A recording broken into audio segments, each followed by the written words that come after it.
Okay pa kaya yung balat mo after a month? So, meron kasing nagsabi sa akin, bakit daw ako gumagamit or lagi ako gumagamit ng sunscreen. So, magkwento tayo, mami, magkwento tayo. Gumagamit siya ng rejuvenating, pero hindi siya nagsa-sunscreen. Tapos, syempre, dito sa Pilipinas, mainit kasi talaga. Eh, bakit daw ako? Puro sunscreen, sunscreen, sunscreen daw ako lagi. Kahit saan ako magpunta, sunscreen daw ako lagi. Guys, kaya malimit po talaga ako nag-share ng sunscreen kasi importante talaga ang sunscreen. So, ito ngayon, guys, gumagamit siya ng rejuvenating after a month. Nung makita ko siya, siguro mga 2 months, 3 months, ganun. Nung makita ko siya ulit, pulang-pula yung mukha niya. Tapos ang sabi ko, anong ginagamit mo? Ano, gumagamit ka ba ng sunscreen? Dapat kada labas mo, gumagamit ka ng sunscreen. Or every 2 hours, magsa-sunscreen ka talaga kasi nagra-rejuve ka.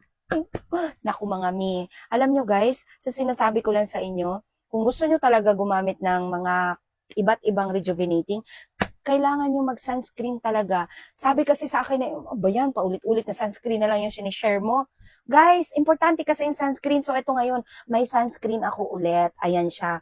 Kasi guys, hindi bali na hindi ako makapag-rejuve. Basta magsa-sunscreen talaga ako araw-araw. At kahit nasa bahay ako, nagsa-sunscreen talaga ako. So, ito ngayon siya guys. Itatry ko sa inyo tong sunscreen natin. Ayan, SPF from Wow Glow. SPF 50 po siya mga mi, from Wow Glow. At ang sabi nga dito ay maganda nga po daw talaga siya. At no white cast at lightweight lang din siya.